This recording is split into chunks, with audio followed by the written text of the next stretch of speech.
Bonjour à toutes et bienvenue sur ma chaîne. Aujourd'hui, on va discuter du stress et de savoir comment est-ce qu'on peut le gérer au quotidien. Parce que le stress, en fait, ça nous touche tous et je suis sûre que si tu as cliqué sur cette vidéo, c'est parce que tu te sens stressé ou du moins tu as des situations de stress qui te stressent au quotidien ou assez régulièrement et que tu aimerais savoir comment le gérer. Donc, en premier lieu, ce que je te propose, en fait, ce que j'ai fait, parce que oui, je suis passée par plusieurs périodes de stress ces dernières années. C'était vraiment terrible et je pense que le plus important, c'est de savoir qu'est-ce qui te stresse au quotidien, pardon. Qu'est-ce qui fait que tu ne te sens pas bien, que tu te sens stressé au quotidien. Vraiment, il faut que tu sois honnête avec toi-même et que même si des situations qui te semblent anodines et que tu dis ah non mais ça me stresse pas, réévalue-les et vois en fait si tu commences à te sentir pas bien, tu sais, dans une situation ou avec une personne aussi ou avec toi-même quand tu es en train de réviser par exemple ou que tu es au travail, qu'est-ce qui fait que tu es en stress? Voilà, une situation qui te stresse. Par exemple, moi, je peux être stressée, avant d'avoir fait cette vidéo, j'étais stressée. Donc là, après, je te pose la question, mais pourquoi chaque situation que tu as marquée te stresse?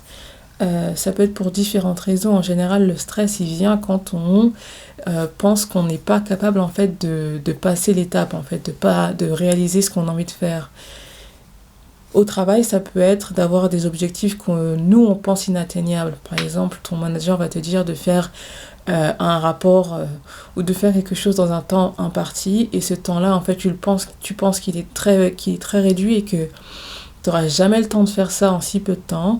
Ben, c'est là, en fait, que ça stresse, en fait. Parce que tu te dis, mais comment est-ce que je vais faire? Comment je vais y arriver? Etc. Donc, voilà, ce que je te propose de faire, c'est d'établir une liste des choses qui te stressent.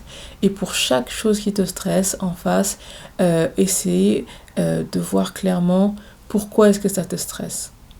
Donc, par exemple, dans le cas du rapport ou dans le cas du rapport qu'on a à faire au travail, ce qui te stresse, en fait, c'est le fait que la deadline soit courte. Que tu ne penses en tout cas ne pas avoir le temps de réaliser ce qu'on t'a demandé de faire en si peu de temps.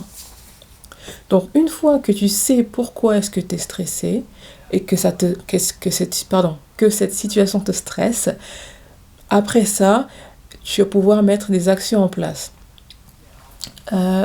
Si tu sais que la situation te stresse, tu penses que tu n'as pas assez le temps pour réaliser ce que tu as envie de faire, essaye de voir déjà si ce n'est pas juste une impression. Qu'est-ce qui te fait penser en fait que tu n'as pas assez de temps de faire ce que tu as envie de faire? Qu'est-ce qui te fait penser que ça te stresse? Qu'est-ce qui te fait penser que tu n'as pas les capacités de réaliser ce que tu veux faire? Parce que ça peut être juste une impression. Par exemple, si dans le rapport que mon manager m'a donné à faire, je pense que je n'ai pas assez le temps de le faire, pourquoi? Est-ce que 24 heures ne suffisent pas? Établis peut-être un plan pour voir en fait si vraiment 24 heures ça ne fonctionne pas. Par exemple, tu vas dire voilà quelles sont les étapes de réalisation d'un rapport.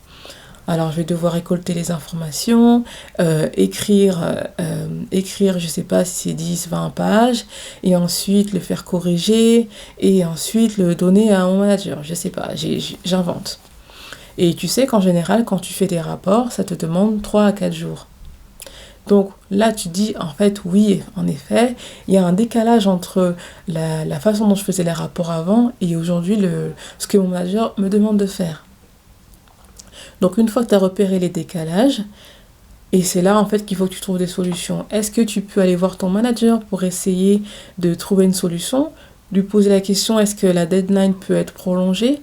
Est-ce que ce serait peut-être demander de l'aide à d'autres de tes collègues qui puissent t'aider à réaliser ce rapport en si peu de temps? Est-ce que c'est, je ne sais pas, est-ce que c'est autre chose auquel tu n'aurais pas pensé? Par exemple, si tu en discutes avec d'autres de tes collègues, peut-être qu'ils ont d'autres solutions à te proposer. Et c'est là, en fait, que le stress, c'est important de comprendre que le stress, parfois, c'est juste une impression aussi. Et que peut-être que d'ouvrir en fait son esprit, de se dire que d'autres solutions sont possibles. Parce que quand on stresse, on pense que ce qui va arriver est quelque chose de négatif. On a peur de ce qui va arriver et que ça va être pas bon pour nous en fait. Il y a un danger qui va arriver en fait et c'est là qu'on stresse. Et le danger dans la non-réalisation du rapport, bien sûr, c'est de se faire taper sur les doigts par son manager qui n'est pas content et qui va se dire que voilà, t'as pas les capacités de faire ci, etc. Donc quand on se sent en danger, c'est peut-être parce qu'on a une impression qui est erronée, ou peut-être pas erronée, et qu'en fait on a besoin en fait de trouver des solutions. Quand on reste dans un entre-deux, vous savez, quand on prend pas de décision ou quand on fait rien pour pallier en fait à cette peur, ah ben c'est là qu'on a toujours peur en fait. Si t'agis pas, si tu fais rien, ben tu resteras toujours dans cette même position. Donc ce que je te propose, c'est de pouvoir agir sur les problèmes. Et pour agir sur les problèmes et sur tes peurs, il faut que tu les définisses, et que tu saches pourquoi elles te font peur. Et quand tu as compris pourquoi elles te faisaient peur, essaie de trouver des solutions. Clairement, essaie de trouver des solutions. Par exemple, quel exemple je vais pouvoir trouver ?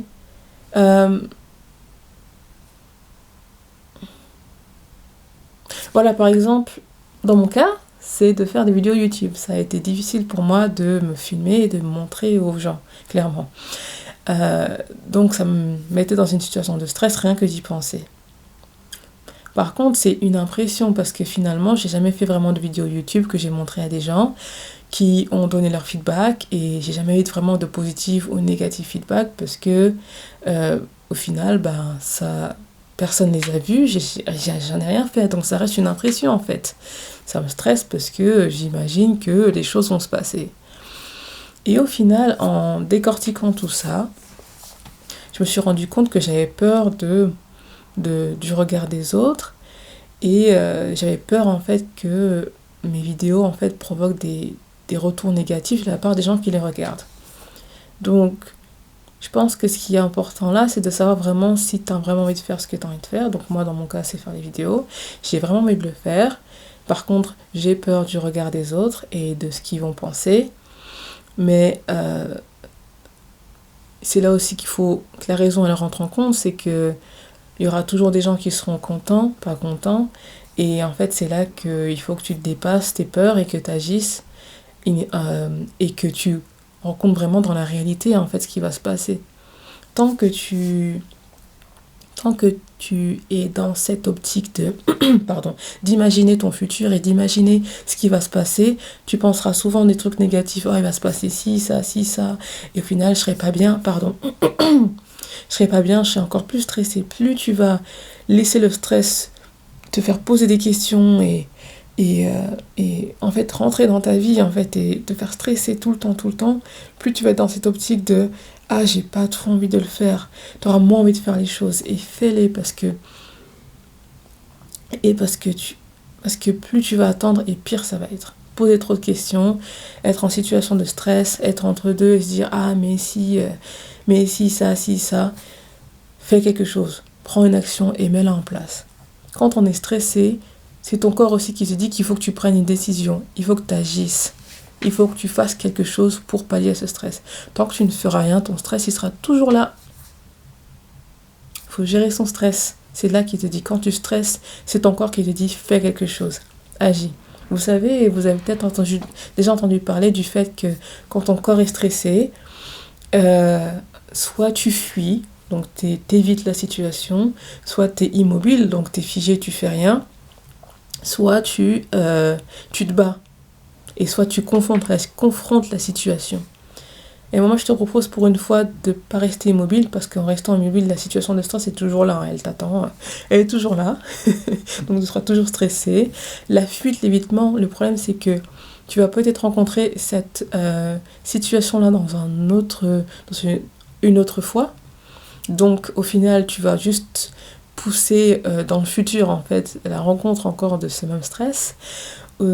Sinon, te battre et essayer de mettre en place des stratégies pour que tu puisses faire face à ce stress, cette situation qui te stresse. Mais moi, je te dis, vas-y, bats-toi. fais-le. Et je pense que tu t'en sortiras plus heureuse et plus combative et plus grandie en fait. Parce que en fait, tu as dépassé tes peurs. Et plus on dépasse ses peurs, et plus on est capable de dépasser d'autres peurs et d'avancer dans la vie. Donc voilà, je te souhaite en tout cas d'avancer, d'être plus heureuse dans ta vie et de combattre ces situations au quotidien. Et vous pouvez laisser en fait dans les commentaires si vous voulez les situations qui vous stressent et dans lesquelles vous n'avez pas trouvé de solution. Je serais ravie d'y répondre. Et en tout cas, je vous souhaite tout le bonheur du monde et je vous dis à bientôt. Bye bye.